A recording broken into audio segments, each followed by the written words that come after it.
이런 증상 왜 생기나요? 여드름, 뾰루지, 모공이 각질이나 피지 등으로 막히면서 생기는 염증성 피부 트러블을 흔히 여드름, 뾰루지 등으로 부르며 이것은 겪어보지 않은 사람이 드물 정도로 매우 흔한 증상입니다. 주로 피지선이 많이 분포하고 있는 얼굴, 가슴 등 부위에 잘 생기며 피지 덩어리나 고름이 모낭 속에 고여 있으며 때로 염증을 동반하여 붉게 솟아오르기도 합니다.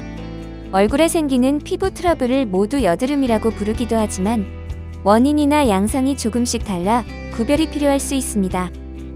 얼굴에 생기는 여드름, 뾰루지, 어떤 것들이 있을까요? 학생입니다. 얼굴과 등 가슴 부위에 주변은 빨갛고 가운데는 노란 뾰루지가 올라왔어요. 사춘기 시기에 염증성 뾰루지가 생겼다면 여드름일 가능성이 높습니다. 여드름은 주로 얼굴이나 가슴 등 부위에 발생하는 염증성 피부 질환입니다. 여드름이 발생하는 원인은 아직까지 정확히 밝혀지지 않았지만 성호르몬의 영향과 피지선의 과다한 피지 분비, 모낭균, 여드름균에 의한 염증 등이 복합적으로 작용하는 것으로 알려져 있습니다. 여드름은 보통 성장이 왕성한 10대 초반에 발생하며 차츰 사라지지만 호르몬 불균형, 환경적 요인 등으로 인해 성인이 되어서 갑자기 나타나는 경우도 있습니다.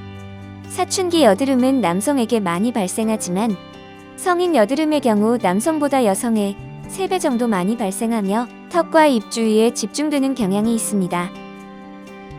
여드름이 발생했을 때 스스로 짜면 흉터가 생길 확률이 높으므로 피부과를 방문하여 치료를 받는 것이 좋습니다. 두피와 얼굴에 기름기가 많은데 각질과 함께 붉은 염증이 생겼어요. 특히 두피와 얼굴에 기름기, 염증과 함께 각질이 생긴다면 지루성 피부염을 의심할 수 있습니다.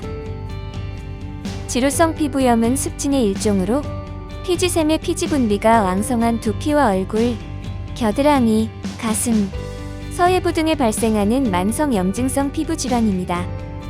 지루성 피부염의 증상으로는 피부의 유분 증가와 함께 색이 붉어지면서 염증, 가려움, 각질, 진물이 나오며 증상이 심할 경우 딱지가 생기기도 합니다. 특히 두피에 발생하는 두피 지루성 피부염은 비듬이나 가려움증과 같이 가벼운 증상으로 시작하지만 시간이 지나면서 머리카락이 얇아지고 점차 탈모까지 진행될 수 있습니다.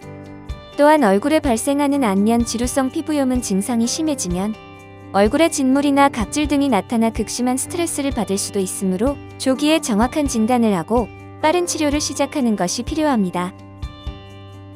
지루성 피부염이 의심될 경우 피부과를 방문하여 진료를 받을 수 있습니다.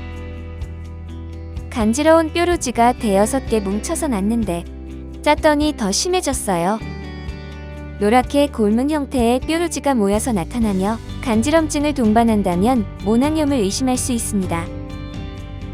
모낭염은 황색포 도상구균 등의 세균이나 모낭충 등에 의한 감염성 질환입니다. 1에서 3mm의 작은 놈포가 여드름과 비슷하게 붉게 올라오며 가려움을 동반하지만 여드름과 달리 압출을 해도 면포가 나오지는 않습니다. 주로 턱, 목, 두피 등에 생기기 쉽습니다. 세균 감염이 원인이므로 특히 청결이 중요합니다. 손으로 만지거나 짜는 것이 증상을 더 악화시킬 수 있어 주의해야 하지만 여드름처럼 보이기 때문에 자가 압출을 시도하거나 여드름 치료제를 사용해 질환을 더욱 악화시키는 경우도 있습니다. 모낭염이 의심될 경우 피부과에 방문하여 진료를 받을 수 있습니다. 그 밖에 피부에 생기는 뾰루지 같은 피부 트러블로는 편평사마귀, 물사마귀와 같은 바이러스성 피부 성장물, 한포진, 땀띠, 쥐작, 지방종, 피지낭종 등을 들 수 있습니다. 여드름과 뾰루지 자체는 위험 경고 증상으로 보기 힘든 일반적인 피부 질환입니다. 하지만 여드름 증상을 완화하기 위한 검증되지 않은 민간요법을 사용하거나 잘못된 방법의 자가 압출로 염증을 더욱 악화시키는 경우 증상이 더 심해지거나 흉터가 남을 수 있으므로 병원을 방문하여 진료를 받는 것이 좋습니다.